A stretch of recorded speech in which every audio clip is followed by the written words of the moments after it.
pas monnaie. Montez avec la monnaie. 1000 francs, 500, il n'y a pas monnaie. Deux phrases devenues célèbres à Abidjan. Et pour cause, les Ivoiriens les entendent au quotidien au cours de leurs différentes transactions. À l'instar des autres membres de l'Union économique et monétaire ouest-africaine, l'économie de la Côte d'Ivoire vit elle aussi au rythme de la rareté des pièces de monnaie. Et cette situation n'est pas sans conséquences. Des conséquences qui se mesurent à l'échelle nationale et individuelle. Quand nous préparions ce reportage, nous avons fait un constat. Le manque de monnaie est un sujet complexe. Aborder une telle question s'avère sensible. Les enjeux sont énormes et de nombreux acteurs appartenant à plusieurs couches socio-professionnelles sont pointés du doigt. Comment en est-on arrivé là? Qui détiennent ces pièces de monnaie? Qu'est-ce qu'ils en font? Quelle est la réaction de la BCEAO face à ce problème épineux? Quelles solutions faut-il envisager pour définitivement mettre fin à ce mal? Le franc de la Communauté financière d'Afrique, le franc CFA, voit officiellement le jour le 26 décembre 1945. Il signifie à cette époque franc des colonies françaises d'Afrique. Il est la monnaie commune de 14 pays africains, membres de la zone franc. En Côte d'Ivoire, les premières pénuries sont constatées au lendemain de la dévaluation du franc CFA en janvier 1994. Mais ces dernières années, la situation est devenue alarmante. 20 ans après la dévaluation, les jetons sont devenus quasiment introuvables. Et chacun se demande où se cache-t-il. À cette question, chaque Ivoirien a sa réponse. Les lieux de culte, les commerces, les domiciles, les jeux de hasard, les mendiants, les chauffeurs, les apprentis, les syndicats de transporteurs privés, les vendeurs de jetons, tous sont dans le viseur.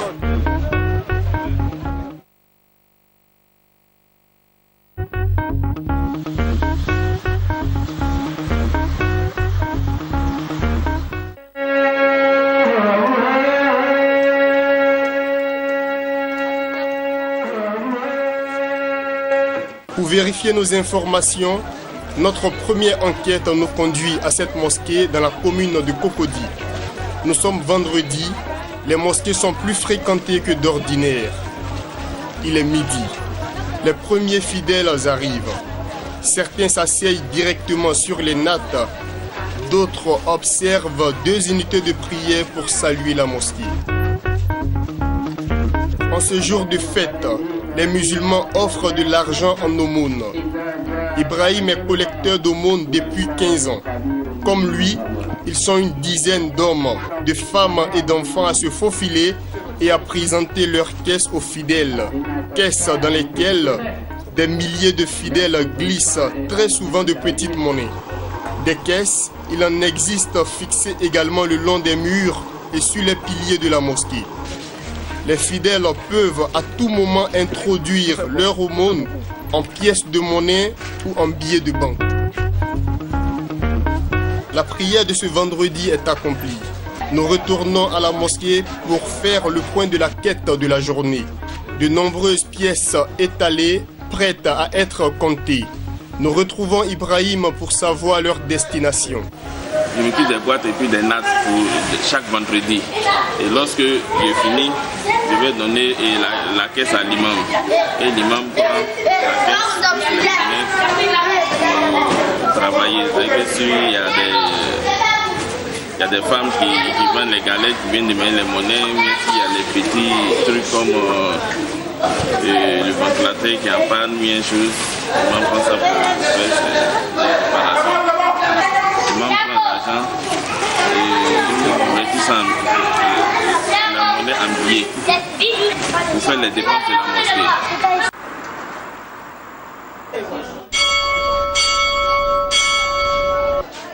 Dimanche, jour de culte chez les chrétiens. Dans cette église, la messe vient de finir, la quête aussi. Certains fidèles s'apprêtent à regagner leur domicile, tandis que d'autres sont réunis en atelier pour réfléchir et œuvrer à la bonne marche de leur église. Ici également, les fidèles donnent de l'argent, des pièces de monnaie. De nombreuses pièces sont récoltées. Quel est l'avenir de ces jetons? Le révérend King, ici à droite de l'écran, affirme que son église ne conserve pas l'argent. Il nous informe que les pièces et billets récoltés sont versés dès lundi sur le compte de l'église logé dans une banque de la place. Les mosquées, les temples et les églises, il en existe des milliers en Côte d'Ivoire. Et les quêtes se font presque partout, le plus souvent avec des pièces métalliques. Nos investigations nous ont aussi conduits aux mendiants installés aux abords des mosquées. Parmi eux, des Ivoiriens mais surtout des ressortissants des autres pays d'Afrique de l'Ouest pour la plupart. Eux non plus ne sont pas étrangers à cette situation. Dans leurs assiettes, nous observons plusieurs pièces de monnaie. Ils les échangent contre de grosses coupures sur le marché avant de percevoir du commerçant quelques produits de première nécessité comme le riz, le maïs, l'huile et même la viande chez le boucher. Tout comme eux, les petits commerçants, les vendeuses d'eau, de jus et de papier mouchoir, les gérants de toilettes publiques et de cabines téléphoniques conservent sur eux à longueur de journée de nombreuses pièces de monnaie. Ils ne sont pourtant pas tirés d'affaires. Quand ils n'en ont plus, chacun a sa petite idée. Parfois, les petites vendeuses d'eau proposent un second sachet, même si vous n'avez plus envie de boire. Alors qu'elles n'hésiteraient pas à vous laisser traîner votre soif sur plusieurs centaines de mètres. Si vous n'avez pas la monnaie et si elles n'en ont pas non plus à vous donner. D'autres petits commerçants, du fait de la gêne qu'on peut avoir à réclamer une pièce de 5 francs ou de 25 francs, s'attendent très souvent à ce qu'on la leur offre. Et si dans la journée, plusieurs personnes abandonnent leur monnaie, ce sont des bonus au profit du vendeur. Certains clients leur laissent par contre la monnaie s'accumuler avant de revenir les récupérer plus tard. Ou bien, lorsqu'elle atteint un certain montant, ils ajoutent de l'argent pour prendre un autre produit. Malin, non? Dans les grandes surfaces, les prix sont affichés sur les produits. Et quand le problème de monnaie se pose, deux solutions pour résoudre l'équation. La première, vous prenez d'autres articles pour arrondir votre paye. Et la seconde, la caissière retire simplement un produit de votre lot.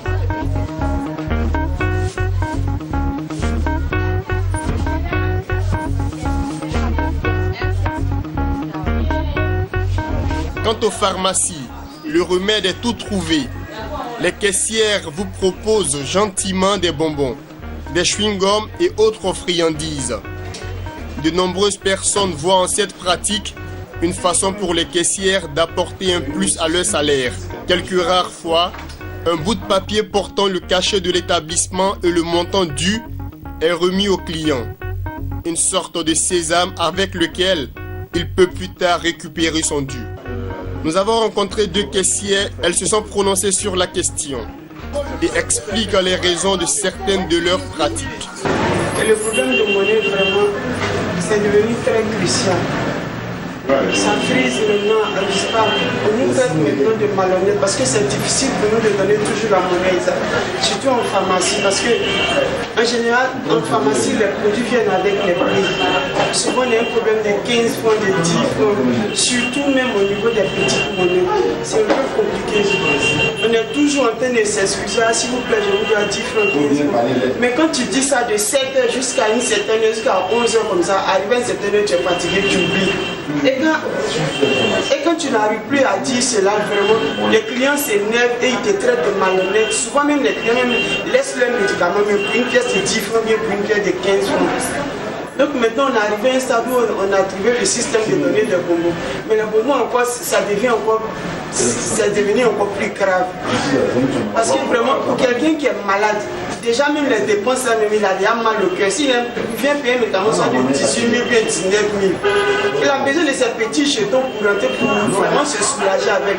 Et en plus de son argent qui n'est même pas suffisant, tu viens lui donner encore des bonbons. Vraiment c'est difficile, mais on est obligé de faire comme ça. À la BCAO, ils nous donnent la monnaie, mais ils ne nous donnent pas assez. Je prends par exemple, on ne nous donne la monnaie que lorsqu'on est de garde. Et puis ce qu'ils nous donnent n'est même pas suffisant. Tu vas à la BCAO, tu peux aller avec 1 million, on te donne un jeton 300 000 et puis billet 700 000. Mais les 300 000 même ne peuvent même pas me faire la journée du samedi, ce n'est pas possible. Et on est obligé maintenant de se rabattre sur des particuliers, les jeunes qui viennent nous donner de la monnaie. Et c'est avec des pourcentages. Et cela, ça joue sur notre fonds de roulement. On va même jusqu'à 15%. C'est payé, on paye la monnaie. Pourquoi? Acheter de la monnaie dans un pays comme le nôtre, pourquoi on doit payer la monnaie? 500. Vraiment, que les autorités prennent ce problème très au sérieux. Parce que c'est un problème pour nous et ça devient un commerce pour les autres. Vendre la monnaie. Moi, je ne trouve pas ça normal. Je ne trouve pas ça normal. Sincèrement, que les autorités prennent ce problème-là très au sérieux. Selon vous, où sont passées les monnaies? Mais moi, je me demande bien même où sont passées les monnaies. Surtout que ce problème, on a commencé à remplacer maintenant les pièces de 500 par le problème des billets. Hein? Ah, le problème des billets maintenant. Et puis, j'ai remarqué que même maintenant, il n'y a même plus de pièces de 200. C'est-à-dire 500 et puis 200, maintenant, ça a disparu. Ajouter maintenant au problème des pièces lisses. C'est devenu à faire des pièces lisses. Mais plus que les jetons, ça ne vient plus. Mais tout ce qui est devenu vieux. Maintenant, tout est devenu lisse. Maintenant, tu donnes un jeton. Non, ça là c'est lisse. Ça là c'est lisse. Cette histoire des pièces lisses, en vrai, c'est devenu encore grave. C'est parce qu'il n'y en a pas que maintenant on trouve que c'est trop lisse et puis c'est difficile à utiliser. Vraiment, je demande pardon aux autorités. Ceux qui cherchent ce problème-là, on va avoir pitié de nous. Parce que ça joue sur notre fonds de commerce même. Et puis, on va à perte. Parce que souvent, quand le montant est élevé là, tu es obligé de laisser 35, 50. Imagine tout au long de la journée. Les clients, eux, ils pensent qu'ils perdent plus que nous. C'est faux. C'est parce qu'ils ne savent pas ce qui se passe. Nous, on perd plus que... Parce que nous, on a besoin de faire notre recette. Donc, on laisse beaucoup. Puisqu'ils ne savent pas. Ils pensent que nous, on entend le voler du fonds. Non. Mais si quelqu'un vient 18 050 francs et puis il n'a pas de pièces, il a dit quoi? Je ne le reçois pas. C'est pas possible. C'est pas possible. Je suis obligé de perdre 50 francs. Oh, peut-être j'ai déjà perdu 15 francs. Lui, il pense que 15 francs là, c'est ce que je perds jusqu'à 20 heures. Non, je perds plus que ça. C'est difficile pour nous. Moi, je m'adresse à la BCAO parce que c'est la seule structure que je connais qui s'occupe de l'argent. Moi, je dis, s'ils nous donnent la monnaie régulièrement, soit il ne sait pas chaque 2 semaines, ou bien ils nous demandent ce dont on a besoin. S'ils nous donnent la monnaie régulièrement, ce problème va disparaître. Moi, je ne sais pas qu'est-ce qu'on peut pour fabriquer la monnaie, je ne sais vraiment pas. Mais je suis sûr que s'ils sont là-bas, c'est parce qu'ils ont fait cette formation, ils ont la compétence de régler ce problème-là. S'ils nous donnent la monnaie normalement, ce problème va disparaître. Mais le plus souvent, avec qui vous prenez les monnaies en dehors de la BCAO, quand c'est pas la BCAO? Quand c'est pas la BCAO, c'est des jeunes qui nous abordent, même des personnes adultes même. C'est pas forcément des jeunes, des grands messieurs même, des femmes adultes, des hommes adultes. Ils sont pleins de monnaies, tu sais pas où ils font sortir. Et vous ne leur demandez pas où est-ce qu'ils ont eu ces monnaies là? Nous on en a besoin, on n'a pas besoin de... On en a besoin, nous on ne demande pas où ils sont plus, où ils sont. Nous on veut seulement travailler. Parce que sans la monnaie, nous on ne peut pas. On perd la clientèle carrément.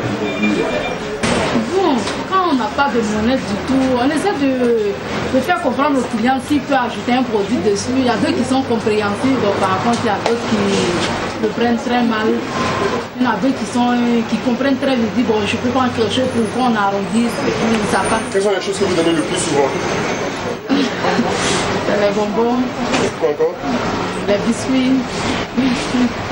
Les clients ils prennent sans problème. Bon, c'est ça, il y a d'autres qui sont compréhensifs, qui prennent facilement. Alors, quand je me suis fait avoir 200, il y a un problème à rajouter quelque chose pour arrondir.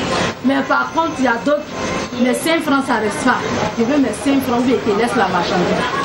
Et quelles sont les pièces qui manquent le plus souvent? Les pièces même qu'on ne trouve même pas. Pour avoir les pièces de 5 francs, 10 francs, c'est un peu difficile. Et quelle solution vous pensez qu'on peut mettre en place pour régler ce problème?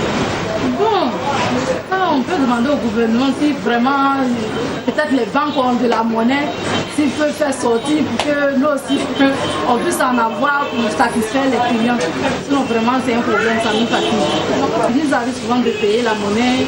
Souvent il y a d'autres qui viennent qui sont gentils. Quand on nous envoie de la monnaie, on leur donne de la sucrerie, peut-être des glaces. Le plus souvent avec qui vous achetez ces monnaies-là? Bon, les jeunes de la station, pour des connaissances aussi qui ont de la monnaie. Souvent d'autres ils ne prennent pas la même. Nous on veut les faire plaisir pour qu'ils aient toujours le courage de nous envoyer de la. Quand ils viennent, on leur donne de la sucrerie. C'est pour juste garder la clientèle. On est obligé de faire ça. Après, souvent même s'il n'y a pas de la monnaie, nous on est obligé de prendre les 5 000 pour sortir, pour aller se balader, pour avoir un peu de monnaie juste pour venir mettre dans la caisse. Si on ne peut pas arrêter la caisse si le client vient. Le client, lui, ce n'est pas son problème, c'est pas, il est venu, lui, il est venu faire derrière. On est obligé de le satisfaire. Donc si nous, on n'a pas de monnaie, lui, ce n'est pas son problème. Est-ce que certains clients ne vous prennent pas souvent, excusez, hein, pour des profiteurs? Oui, mais c'est comme ça, plein même. Plein. Quand ils viennent, vous êtes comme vous les caissiers, là, vous êtes comme ça. Vous gardez nos monnaies, vous dites on essaie de les faire comprendre, mais c'est pas tout le monde qui comprend. La situation est tout autre dans les boutiques et supérettes de quartier. Sur la base de fidélité, les boutiquiers, les gérants de supérettes et leurs clients se doivent mutuellement. Je prends un produit maintenant, je paie plus tard. Je n'ai pas la monnaie à te rendre, passe la récupérer une prochaine fois.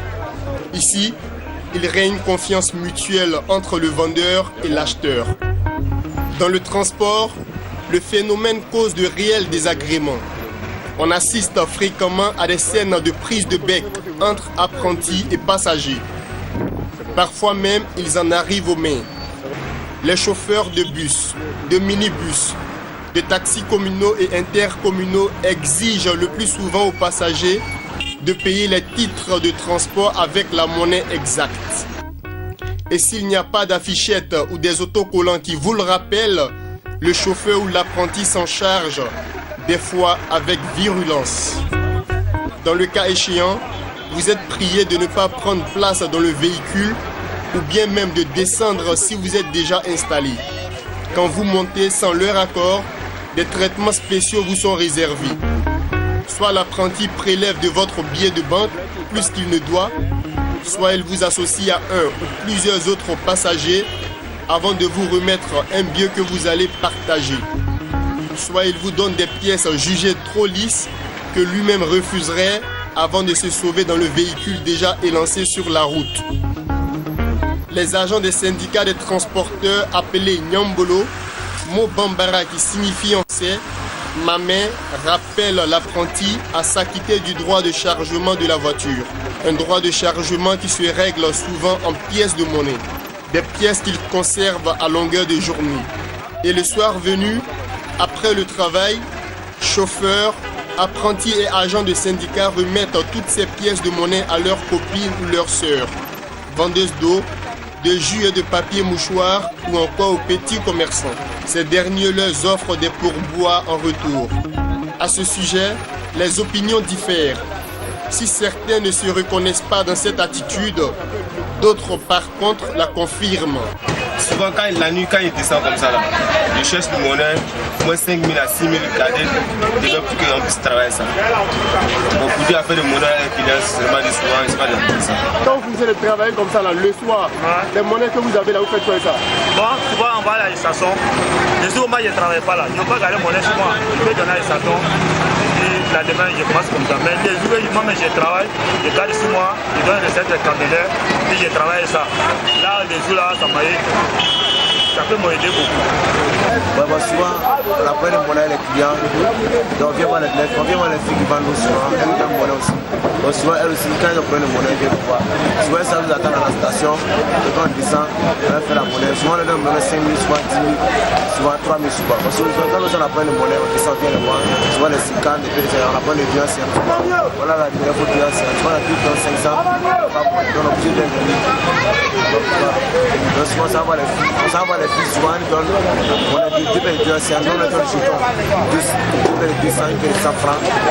Souvent, c'est comme ça. Parce que ça nous attend à la station. Vous ne vendez pas les monnaies, hein? Non, on ne va pas les monnaies. On ne va pas les monnaies. Il y a deux ici qui vendent, mais nous, on ne va pas. Tu connais les apprentis qui vendent les monnaies? Oui, il y a deux qui vendent les monnaies. Non, on va pas. Bon, souvent, si on veut de monnaie, puis le reste, il y a ça aussi. Mais nous, on ne va pas la monnaie. Quand ils viennent nous voir, c'est qu'elle nous lance. Souvent, ils viennent nous demander, souvent, nous, on la demande. Comme ça. Donc, on dit comme ça, là, tu vas donner un peu la monnaie? Ouais, on dit la monnaie 5 litres. Monnaie 5 000, on peut voir. Voilà. Essaye de compter, fais comme si tu comptes. Toi, c'est mon gars là. Là, il y a monnaie 10 000. Et c'est combien? 5 litres là. Monnaie 5 000. Ouais, monnaie 5 litres là. On lui dit comme ça, quand c'est monté le matin, moi je suis allé monnaie 5 litres pour garder. Au moment, garder quand il monnaie, il fait monnaie. On les sait que ça avait la monnaie. On s'est obligé de ça à la fille aussi. Donc, combien tu donnes là, toi, si tu les donnes? Combien me donne moi aussi, je les donne. Si un peu de gens qui sont à la même coin là, il y a 500, il y a pour la monnaie, rentre là-bas, tout le monde en fait. Ça ne crée pas de problème? Non, ça ne crée pas de problème. Parce que souvent, ça ne s'arrête pas. Pour moi, il y a plus de donc, moi, c'est ça là-bas. Apprenti, il est au tas de monnaie là. Oui, c'est que le monnaie tient. Bon, que maintenant monnaie, wafla monnaie, que maintenant monnaie, on va dire. Mais qui a nous Un autre fait. Les pièces de monnaie sont en alliage de métaux relativement rares comme le nickel et l'argent. Certains bijoutiers les fondraient pour en faire des bracelets, des bagues ou d'autres parures. Les pièces de 1 franc fondues garantiraient même l'étanchéité des tôles. Pour vérifier ces hypothèses, nous nous sommes rendus dans une bijouterie située à Adjamé, 220 logements. Nous faisons la connaissance de Balo Seydou. Il exerce ce métier depuis 1992. Pour l'occasion, il se veut le défenseur des bijoutiers. Vous les bijoutiers, est-ce que vous utilisez les pièces de monnaie pour fabriquer les bijoux? Non. Les gars disent pas vrai, on ne prend pas les pièces pour faire des bijoux. Quand quelqu'un vient proposer pour prendre des pièces pour faire bijoux, on dit non, on ne peut pas faire. C'est du bronze on prend pour faire des bijoux. Maintenant, si tu es venu avec la pièce, nous on ne prend pas pour faire bijoux. On n'utilise pas l'argent pour faire bijoux. Ça n'existe pas. L'homme qui vous dit ça, c'est pour bouffer votre argent pour rien. Sinon, on ne peut pas prendre des pièces d'argent pour faire des bijoux. C'est pas possible. Quelle est la matière que vous utilisez pour faire les bijoux? Bon, d'autres ils utilisent bronze pour faire des bijoux, mais nous c'est argent puis or. Voilà, nous on n'utilise pas, mais il y a des gens qui utilisent du bronze pour faire des bijoux. Mais c'est pas des bijoutiers, c'est des bijoutiers, mais ils sont pas, on ne fait pas le même travail quoi. Voilà, il y a bracelet en bronze, il y a des gens ils sont là spécialement pour ça, mais c'est pas d'argent ils prennent pour faire. C'est du bronze. Tu peux prendre tuyau de robinet pour faire. Il y a des bronzes aussi, ils vont acheter et puis ils font des bijoux avec ça. Si c'est une pièce d'argent blanc, on peut prendre pour faire argent blanc. Mais pièce 500 ou 200 ou 25, c'est pas possible. On ne peut pas prendre une pièce de 25 ou une pièce de 200 ou bien une pièce de 250 ou 500. Matière jaune qui est dedans, on ne peut jamais prendre ça pour faire bijoux. Ça ne peut pas se faire. Et l'autre matière blanche? Blanche, non. C'est pas argent blanc, c'est inox. L'inox, le bijoutier ne travaille pas inox. Mais est-ce que vous avez des clients qui viennent vous proposer des pièces de monnaie avec lesquelles vous devez fabriquer des bijoux? Oui, souvent d'autres viennent nous proposer, mais je leur dis toujours qu'on ne peut pas prendre pour faire des bijoux. Je dis simplement, il n'a qu'à chercher du bronze. Ou s'il veut, on va acheter du bronze pour faire ce qu'il a besoin. Mais l'argent, on ne peut pas l'utiliser pour faire. Si tu insistes, tu donnes. Moi, je prends ton argent, je m'avais acheté le bronze, et puis je fais ton travail, je te donne. Sinon, on ne peut jamais prendre une pièce d'argent pour faire des bijoux. Ça, là, c'est du bronze, on fabrique. Et puis, maintenant, pour l'argent, on ne peut pas fondre. Voilà, une pièce d'argent, on ne peut pas fondre pour faire. C'est impossible. Mais du bronze, tu peux acheter du bronze pour faire. Bronze, là, on fabrique bronze. Tu vois, quand on fabrique, on achète, les gars prennent pour faire des statues, des bracelets, des bagues en bronze, mais pour prendre l'argent pour faire, c'est impossible. C'est pas possible. Quand quelqu'un vient laver des bijoux, on peut lui dire 500, il va dire il a 200, on lui demande toujours s'il a la monnaie. Parce qu'il va me donner 1000 francs, je vais chercher la monnaie, je ne peux pas avoir. Souvent, il me donne 500, il y a besoin de 300 ou 200 dedans, je ne peux pas avoir la monnaie. Quand c'est comme ça, c'est difficile. À faire des monnaies là, Même quand on a besoin aussi, il y a un problème. C'est très compliqué. À faire des monnaies en Côte d'Ivoire, vraiment c'est difficile. C'est difficile. Les salles de jeu se retrouvent sur le banc des accusés. Et pour cause, elles ont pour élément central la pièce de monnaie. Pour en savoir plus, nous prenons la direction de la rue Princesse, dans la commune de Yopougon. Ici, comme partout à Abidjan, il existe de nombreuses salles de jeu. Certaines salles possèdent leurs propres pièces, différentes du franc CFA et conçues pour le jeu. D'autres, telles que les salles de jeux vidéo, de baby-foot, utilisent de véritables pièces de monnaie. Un gérant d'une salle de jeux vidéo nous a même confié qu'il lui arrive de faire ses recettes à hauteur de 7 000 francs, 8 000 francs uniquement en pièces de monnaie. Nombreux sont les Ivoiriens qui ne peuvent se procurer un bien matériel ou s'offrir un service, faute de monnaie. Mais en même temps, plusieurs personnes en détiennent des stocks chez elles. L'une des raisons évoquées, le plaisir de posséder ces pièces en général et les nouvelles en particulier. Des caisses cubiques, percées d'orifices à la dimension de ces pièces, fabriquées dans des ateliers de menuiserie et de soudure, sont vendues dans les marchés. Elles permettent de thésauriser sans difficulté. Aussi, cette situation serait-elle une conséquence même de la pénurie de petites monnaies? Nous assistons donc à un comportement de précaution. Certaines personnes les gardent pour éviter d'être confrontées au manque de monnaie. Enfin, de ce problème est née une nouvelle activité, la vente de monnaie. Cette vente se fait à des taux d'intérêt variés selon le vendeur. Par exemple, si vous me remettez un billet de 1000 francs, je vous donne en échange 9 pièces de 100 francs. Activité illégale mais rentable. Et elle attire de plus en plus de nombreux Ivoiriens, hommes et femmes, en proie au chômage et à la pauvreté. Notre enquête nous conduit dans les rues du Plateau, un quartier chic au cœur d'Abidjan. Dans ce centre des affaires aux allures de Manhattan, vous y trouvez des sièges d'institutions, des ambassades, des banques, des hôtels de luxe. Les vendeurs de monnaie, nous en avons rencontré plusieurs, 6 exactement. Certains sont assis sur des chaises à des endroits bien connus de leurs clients. Des clients qui échangent leurs grosses coupures contre de petites ou des pièces de monnaie. Entre 15h45 et 17h, nous avons assisté à un défilé d'hommes et de femmes venus monnayer leurs billets, visiblement soulagés après la transaction. Des vendeurs de monnaie, on en trouve également dans les rues. Ils proposent leurs services aux passants. Tous ont refusé de témoigner devant notre caméra. Ils nous ont tout de même fait des confidences. Diplômés pour la plupart, ils reconnaissent l'illégalité de leur gagne-pain. Une activité qu'ils comptent abandonner dès que le destin leur offre un travail plus décent. Pour le moment, ils se plaisent, selon eux, à rendre service à la population et arrivent à subvenir aux besoins de leur famille. L'augmentation vertigineuse de la population et la crise économique entraînent une explosion de petits commerces et activités. Leur bon fonctionnement passe par une disponibilité et en quantité suffisante de petites coupures de monnaie. La disparition de ces petites pièces est un indicateur de leur rareté. La masse monétaire peut avoir augmenté et les pièces concernées peuvent ne pas augmenter ou avoir augmenté à un rythme très inférieur. Comment la Banque centrale des États de l'Afrique de l'Ouest réagit-elle face à cette situation? La BCEAO a pour mission de mettre à la disposition de toutes les économies de l'Union économique et monétaire ouest-africaine, UEMOA, des billets et des pièces en quantité suffisante et de qualité satisfaisante. Elle entretient aussi la circulation fiduciaire, une circulation en panne de vitesse. Nous avons adressé un courrier au service en communication de l'institution pour un entretien au sujet du manque de monnaie. Nous n'avons reçu aucune réponse. Il ressort cependant de notre investigation que les pièces que la Banque centrale émet ne reviennent presque plus. Difficile alors de les récupérer, les trier et les traiter.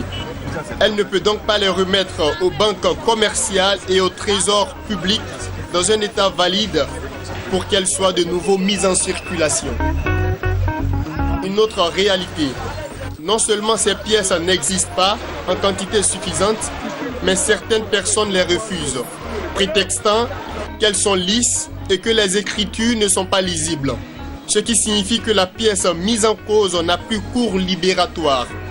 C'est chacun selon son acuité visuelle.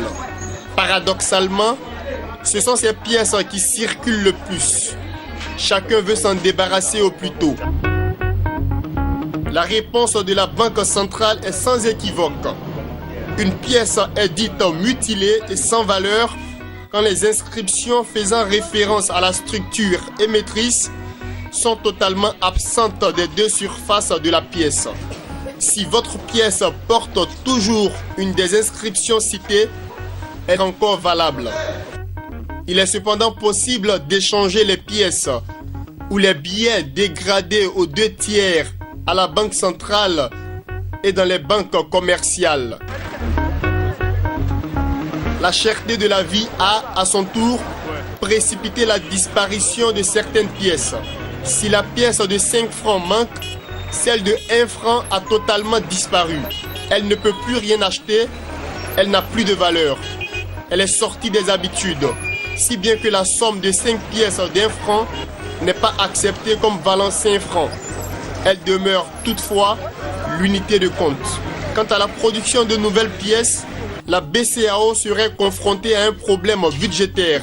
Nos recherches révèlent que la fabrication des pièces coûte cher que celle des billets. Le prix du nickel et d'argent, 2 métaux qui servent à la confection des pièces, ne cesse de grimper. En janvier 2014, il coûte respectivement 552 €, soit 360 000 francs CFA le kilogramme, et 14 €, soit 9 000 francs CFA le kilogramme, contre 185 €, ce qui équivaut à 120 000 francs CFA et 14 € en janvier 2005. Les billets seraient donc privilégiés au détriment des pièces. Imprimer des billets de 100 francs CFA, 200 francs CFA, pour ne conserver que les pièces de petite valeur, pourrait en partie résoudre le problème. Le faible niveau de la bancarisation en Afrique subsaharienne ne permet pas d'envisager de sitôt la solution de la monnaie électronique. La BCAO serait-elle aussi victime de la pénurie? Selon plusieurs sources, de nombreuses personnes ne feraient pas suffisamment d'efforts pour réinjecter les pièces de monnaie dans le circuit monétaire. D'autres se réjouiraient même du fait que la monnaie soit devenue une denrée rare. Tous en tirent d'énormes profits. La recherche de solutions ne serait donc pas à leur avantage. Les autorités politiques devraient beaucoup plus se pencher sur ce problème. Les populations attendent avec impatience des solutions concrètes pour définitivement mettre fin à ce fléau. Selon les économistes, cette situation cause chaque jour une perte de plusieurs millions de francs CFA à la Côte d'Ivoire. Il est donc indispensable d'œuvrer au renforcement de la culture financière et à la bonne tenue des signes monétaires sous nos tropiques. Une des étapes à franchir avant l'émergence. En attendant, le mal suit son cours et tous, nous sommes coupables, tous, nous sommes victimes.